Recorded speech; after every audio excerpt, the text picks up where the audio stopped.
Hello guys, welcome back to my channel. This is the episode number 14, Love Behind the Melody. So let's get start. Last scene में हमें दिखाया था एक princess को जो कि बहुत अच्छा डांस प्ले करती है और उसी को ढूंढने के चक्कर में सबके सब यहाँ कंपटीशन कर रहे थे और इसका नाम मुझे याद नहीं है क्योंकि ये 20 दिन पहले की बात है एंड मैं सच में नेक्स्ट एपिसोड 20 दिन बाद अपलोड कर रही हूँ। तो यहाँ पे एक कंपटीशन चल रहा होता है जिसमें जियान चैंग और उसके कॉम्पिटिटर्स होते हैं एंड जो भी इस कंपटीशन में जीत गया तो वो जो प्रिंसेस है वो उसके साथ उसकी टीम में उसके लिए डांस परफॉर्म करेगी एंड कंपटीशन ये है कि जो प्रिंसेस है वो बहुत सारे म्यूज़िक को प्ले करेगी एंड जितने भी कॉम्पिटिटर्स हैं उन्हें उनका नाम बताना है। तो काफ़ी टाइम कंपटीशन चलने के बाद सभी लोग जो है वो काफ़ी सारे आंसर करते हैं लेकिन इतने सारे आंसर्स करेक्ट देने के बाद लास्ट पे एक बहुत मुश्किल सा म्यूज़िक प्ले होता है जिससे जो दोनों पर्सन है वो गलत देते हैं लेकिन जो जिनयांग है वो उसका आंसर बिल्कुल करेक्ट देता है एंड ऑफ कोर्स उसे देना भी चाहिए हमारा मेन लीड जो ठहरा। जिसके बाद जो प्रिंसेस है वो डिसाइड करती है कि वो जिनयांग के साथ उसके कंपटीशन में उसका साथ देगी एंड जो प्रिंसेस है वो आई थिंक जिनयांग पूरा फ्लैट हुई पड़ी है उसके बाद से जब उसने उसकी जान बचाई थी पिछले एपिसोड्स में अगर आपने देखा होगा तो ना यहाँ पे बैठ कर काफ़ी सारी बातें करते हैं एंड प्रिंसेस जो है वो उसे कुछ डांस स्टेप के प्रिंट आउट देती है जिस वजह से वो प्रैक्टिस कर सकते हैं। ये दोनों पता नहीं किस बारे में पर बहुत सारी बातें करते हैं एंड हमें यहाँ पे इनके कॉम्पिटिटर को दिखाया जाता है जो कि प्रिंसेस और उस बुक के बारे में बात कर रहे होते हैं जो कि जिनयांग ने बताया था कि वो बुक नकली है एंड वो एक सर्वेंट से पूछते हैं कि आखिर प्रिंसेस का है जिस पे वो बताता है कि वो जिनयांग के साथ अभी बाहर गई हुई है। जिसे सुनकर तो इनका गुस्सा अपरंपार हो जाता है और हमें यहाँ तांगसी को दिखाया जाता है जो अपनी सिस्टर के लिए इतनी ज़्यादा परेशान होती है। इस वाइट ड्रेस वाले पर्सन को जिसने इसे ना जाना ना पहचाना बस बक दिया कि इसकी बहन इसके होम टाउन गई है, वो भी इसके अंकल के पास जिस बात का इसने बहुत अच्छे से फ़ायदा उठाया और इसके अंकल के पास एक अपने ही एक पर्सन को भेज दी। यहाँ पे ये भी इसी बारे में बात कर रहे हो। इस वजह से ना चाहते हुए भी तांगसी की बहुत सारी इन्फॉर्मेशन एंड म्यूज़िक से रिलेटेड उसकी सिस्टर से रिलेटेड काफ़ी सारी उनकी राइवल के पास पहुँच जाती है एंड जाने से पहले वो वाइट ड्रेस वाला पर्सन जो है वो तांगसी को कहता है कि अगर ये तुम्हारा लास्ट टाइम मिलना है तो क्या तुम मेरे लिए म्यूज़िक प्ले करोगी एंड जो तांगसी है वो उसके लिए म्यूज़िक प्ले भी कर देती है। इस बात से ये काफ़ी ज़्यादा खुश हो जाता है कि फाइनली उसकी नॉर्मल से टॉनिंग वाली जो कंपटीशन में वो प्ले करेंगे उसका उसे हिंट मिल गया एंड यहाँ पर हमें सूजन के फादर को दिखाया जाता है जो ये सब करवा रहे होते हैं और साथ ही साथ यहाँ पर तांगसी की सिस्टर को दिखाया जाता है जो अपने अंकल के पास आई होती है। अपने अंकल को एक पेंडेंट से दिखा के उन्हें पुरानी बातें याद दिला रही होती है और उन्हें बताती है कि वो उनसे मिलने आई है वो प्लीज़ उसकी हेल्प करे ताकि वो यहाँ पर रह सके वरना उसके पास और कोई जगह नहीं है कि वो कहीं और जा सके। इस पर उसके अंकल जो है वो उसकी हेल्प कर देता है और बताता है कि तुम्हारी जो मदर है या सिस्टर है उससे वो काफ़ी ज़्यादा प्यार करता था, मतलब उसके अंकल की सिस्टर तांगसी की आई थिंक मदर होगी एंड उनकी बनी हुई कहानी को जो तांगसी की सिस्टर है वो सच मान लेती है क्योंकि उसके हिसाब से उनके अंकल का फेस यही है एंड मैंने पहले ही रिवील कर दी कि एक्चुअली में ये जो पर्सन है वह तांगसी के अंकल नहीं है लेकिन वो तांगसी के अंकल की शक्ल चेंज करके अपना फेस बदल के यहाँ पे आए हैं ताकि वो तांगसी की सिस्टर को पकड़ सके। वो उसे अपने घर भी ले आते हैं लेकिन वो तांगसी की सिस्टर को जान से मारने का प्लान कर रहे होते हैं जिसमें उनका जो ये सर्वेंट है वो साथ देते हैं। ये सर्वेंट कोई और नहीं बल्कि जो सूजिन है जिनयांग का जो फ्रेंड है उसके फादर का सर्वेंट है। इसके बाद नेक्स्ट सीन में दिखाया जाता है कि सभी लोग जो है वो काफ़ी अच्छे से म्यूज़िक वगैरह प्ले कर रहे होते हैं साथ में खाना खा रहे होते हैं लेकिन अंकल तो यहाँ पे किसी और चीज़ का वेट कर रहा होता है जिसे तांगसी की सिस्टर भी समझ रही होती है। फाइनली अंकल को जिस चीज़ का वेट होता है कि यहाँ पर आग लग चुकी है और सभी लोग यहाँ से भागो लेकिन इसके चक्कर में वो खुद ही तांगसी को गिरा देते हैं जिस वजह से उसका बैलेंस बिगड़ जाता है और उसके पैर में चोट लग जाती है और अंकल उसकी हेल्प करने के बहाने उसे धक्का दे के वहीं छोड़ देते हैं, उसे जलने के लिए छोड़ देते हैं ताकि सभी लोगों को लगी ये एक्सीडेंट है और बिना उनका नाम आए तांगसी की सिस्टर मर जाए। और ऐसे ही वो आग लगाए हुए कमरे में दरवाज़ा बंद करके यहाँ से चले जाते हैं एंड यहाँ पे रियल अंकल को दिखाया जाता है जो बिल्कुल टेंशन में होता है जिनके पास एक सर्वेंट आता है और वो उससे पूछता है कि क्या तुम्हें तांगसी की सिस्टर मिली, जिस पे वो पर्सन मना कर देता है कि नहीं अभी तक नहीं मिली। जिस पर वो बहुत ज़्यादा गुस्सा करता है और कहता है कि तांगसी ने इतना बिलीव किया था मुझ पर कि वो उसके सिस्टर का ख्याल रखेगा लेकिन वो अभी तक उसे मिली भी नहीं। जिसके बाद हमें सूजिन को दिखाया जाता है जो शेयर के लिए कुछ फूड लेके आया होता है जिस बात से शेयर काफ़ी ज़्यादा खुश हो जाती है। तभी वहाँ पे जिन आ जाता है जो उसे बोल देता है शायद जो तुम शेयर को कितना हर्ट करते हो, पता नहीं वो कुछ ऐसा अजीब सा बोलता है और उसके बाद जो शेयर है वो कहती है कि क्या तुमने मुझसे झूठ बोला था।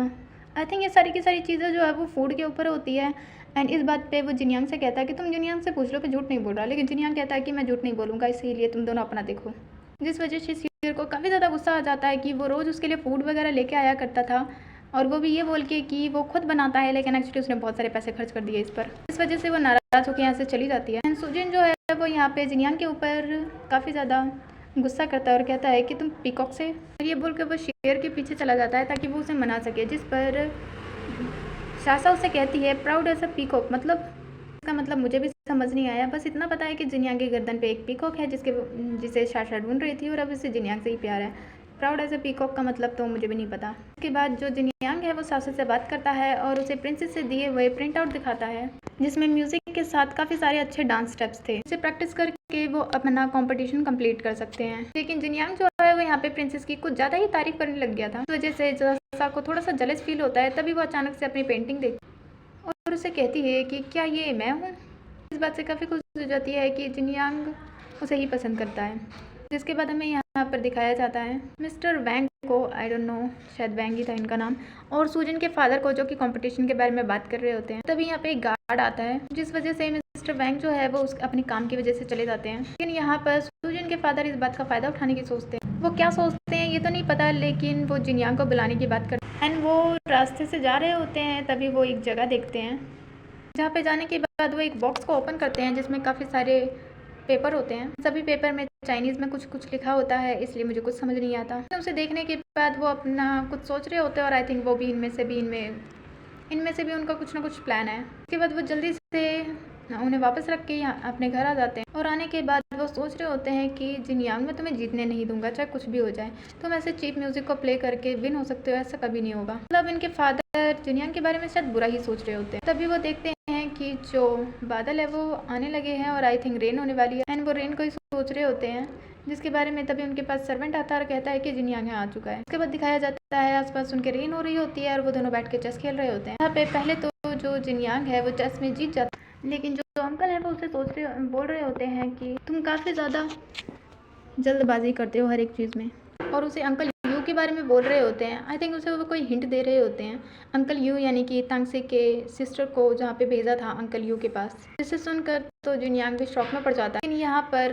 जो सूजन के फादर है वो बड़ी हंस के अच्छे से बात कर रहे होते हैं, फिर जिनयांग को भी हंस के अच्छे से बात करना पड़ता है और उसे बता रहे होते हैं कि अंकल यू जो है वो हाईली होप के टीचिंग वर्कशिप है और अंकल यू काफ़ी ज़्यादा ओल्ड हो चुके हैं, इस वजह से शायद अब तुम्हें रजिस्ट्रेशन कर लेना चाहिए, क्योंकि जहाँ पे तुम रहते हो जिनयांग हॉल, वहाँ पे बहुत ही ऑर्डिनरी म्यूज़िक प्ले किया जाता है। पर पता नहीं वो उसे किस चीज़ के लिए भड़का रहे होते हैं। और साथ में उसे 2 जार भी दिखाते हैं जो कि एक जैसे लगते हैं और बताते हैं कि लोग उसे देख के ट्विन समझ लेते हैं ये, लेकिन दोनों में ही बहुत ही ज़्यादा फ़र्क है। जिसके बाद जिनयांग हॉल दिखाया जाता है जहाँ पे लड़कियाँ प्रैक्टिस कर रही होती है। आलतू फालतू लड़कियों के बीच में होती है हमारी प्रिंसेस, यहाँ की मेन डांसर है, जो काफ़ी ज़्यादा अच्छे से डांस करती है और साथ में उससे जो शेयर है वो भी साथ देती है। थोड़ी देर बाद वहाँ पर आई डोंट नो, मैं इसका नाम भूल गई है, पहले के एपिसोड में काफ़ी मेन रोल में दिखाई गई है, जिसे पॉइजन देने की भी कोशिश की थी। ये वही वाली लड़की है एंड यहाँ पर तीनों ही काफ़ी ज़्यादा अच्छे से डांस प्ले कर रही होती हैं। एक तरह की फाइट को दिखाया गया है जो कि काफ़ी ज़्यादा ब्यूटीफुल तरीके से दिखाया गया है। फाइनली पूरा डांस खत्म होता है और इसकी विनर होती है हमारी प्रिंसेस। जिनयांग और बाकी सारी लड़कियां आके प्रिंसेस की काफ़ी तारीफ़ कर रही होती हैं कि वो बहुत अच्छा डांस करती है, लेकिन हमारी जो शासा है वो इन सबको देख देख के काफ़ी ज़्यादा जेलस फील कर रही होती है कि सारी लड़कियां तो ठीक है, लेकिन आखिर जिनयांग इसकी इतनी तारीफ़ क्यों कर रहा है। इसीलिए बीच में आगे वो खुद बोलने लग जाती है, जहाँ पे वो बड़ी प्यार से जो प्रिंसेस है वो उसकी काफ़ी तारीफ़ करती है और उसे बोलती है कि वो ज़्यादा प्रैक्टिस ना करे, वरना अगर उसे कुछ हो गया तो हमारा प्रैक्टिस का क्या होगा, साथ में हमारे कॉम्पिटिशन का। एंड उसे सारी चीज़ें वगैरह समझा रही होती है। जो जिनयांग है वो तो शासा को देख के शॉक हो जाता है कि वो ऐसा क्यों बिहेव कर रही है। जिसके बाद जो शासा है वो प्रिंसेस को कहती है कि वो काफ़ी ज़्यादा थक गई होगी, इसलिए उसे आराम कर लेना चाहिए, लेकिन जो प्रिंसेस है वो कहती है कि अगर जिनयांग होगा साथ में तो ज़्यादा अच्छा होगा। उसके बाद जो शासा है वो जिनयांग को देख रही होती है और जिनयांग बड़े ही प्यार से प्रिंसेस से बात कर रहा होता है। ये चीज़ जो शेयर है वो भी देख रही होती है। उसके बाद हमें प्रिंसेस को और जियानिंग को साथ में दिखाया जाता है और तभी वहाँ पे शासा आ जाती है, वो भी उसके रेगुलर नाइट के डम्पलिंग लेकर। प्रिंसेस को देख के वो काफ़ी शॉक होती है एंड वहाँ पे उसके कुछ डॉक्यूमेंट्स वगैरह भी रखे होते हैं। ऊपर गलती से जो प्रिंसेस है उसने चाय गिर दी, उन डॉक्यूमेंट्स के नीचे ही शासा की पिक्चर होती है, जिसे देख के शासा को काफ़ी बुरा लग जाता है और वो यहाँ से जा रही होती है, लेकिन जो जिनयांग है वो उसे रोकने की कोशिश करती है। लेकिन जो शासा है वो कहती है कि मुझे लगता है कि मुझे यहाँ से चले जाना चाहिए, क्योंकि आप और प्रिंसेस कुछ ज़्यादा इंपॉर्टेंट बात पे बात कर रहे हो। जिसके बाद प्रिंसेस और जिनयांग एक दूसरे को देख रहे होते हैं। यहाँ पे बेचारी शेयर सूजन के झूठ बोलने की वजह से नाराज़ होती है और जो सासा है वो जिनयांग की वजह से। इन दोनों आपस में बात कर रही होती है कि जो सूजन है उसने उससे झूठ बोला, वो उसे माफ़ करे या ना करे। जिस पे शेर जो है वो कहती है कि मैं उसे इतनी आसानी से तो माफ़ नहीं करूँगी। जिस पे जो सासा है वो उसे एक आइडिया देती है, उससे कहती है कि शायद उसके झूठ बोलने की कोई वजह हो,